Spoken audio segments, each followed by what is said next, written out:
And the movie is Unplanned. And I'm sure there's tons of people in your audience that know the story of Abby Johnson, the former Planned Parenthood manager. She's remarkable. Who turned whistleblower. Yeah. And this is a movie that is based on her book and her experiences.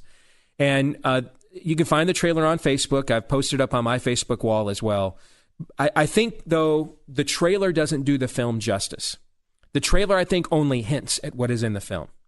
What's going to set this film apart from other pro-life movies you've ever seen is it's going to take you inside an abortion clinic.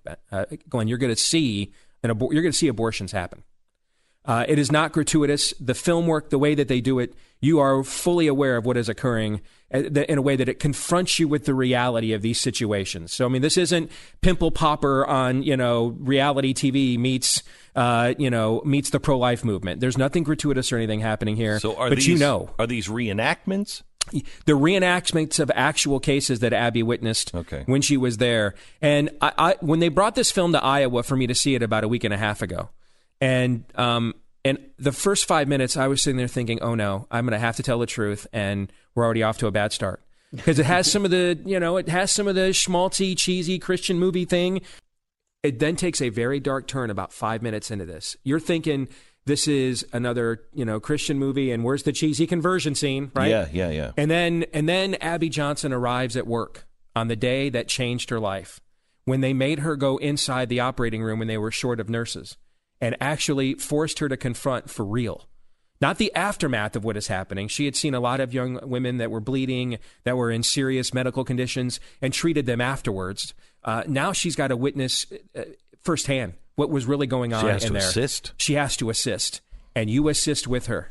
And I'm no shrinking violet. The film made me swallow hard, took my breath away. Where the film needs to be great, it's great where it needs to be. And that's what I told them after I saw the movie, meaning people are going to be forced to see what goes on inside Planned Parenthood in ways they never, ever have before.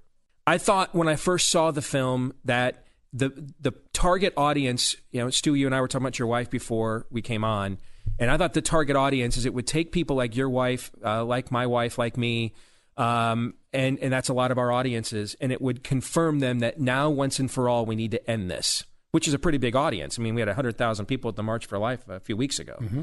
But I think the audience, this is expanded now. And you see Abby's evolution in this film. You see her fall for all of the talking points, and they're presented objectively in the way a Planned Parenthood would present them. Mm-hmm. They're not presented ham-fistedly. You can see why a young woman in her situation who's had unwanted pregnancies, you can see why she would go down this road. And it sounds right, and it sounds reasonable. And it's the same thing with my mom when she finds out she's pregnant with me at 14. And it seems reasonable when Roe versus Wade happens literally a month later. It seems reasonable for her not to want to be a mom at 15 until she has to hear the heartbeat of her own child, and then she has to confront, can I really do this? Is this really the tonsillectomy that they're selling me that this is? Mm. And that's what this movie forces you to confront more than any other pro-life film I've ever seen. And it does so pretty brutally. And I think and maybe this is something we'll talk when they get down here tonight, is, I would encourage them, and I've even told them behind the scenes, when you're done doing the NRBs and the Christian-y crowd, and there's a certain amount of safe that you have to, and I've run into this all the time in my line of work. There's a certain amount of safe you have to portray to get these people on board. We don't want any controversy. We don't want anything like that. After you make all those rounds, you get those people on board. I think you should cut another trailer right before the movie comes out at the end of March and drop a bomb and let people know what is really coming in over 800 theaters on March 29th, because this is not a feel-good story. You are going to be confronted with the truth of what is really going on in every one of your Planned Parenthoods all over America. I think, there's one of the greatest pro-life speakers I've ever heard is from here in Texas, actually. Pastored a church I might even still pastor it over in Houston. Dr. Lawrence White is his name. And he used to drop this line in his pro-life speeches that it was a neutron bomb. And that is, the killing will continue until the church says, make it stop.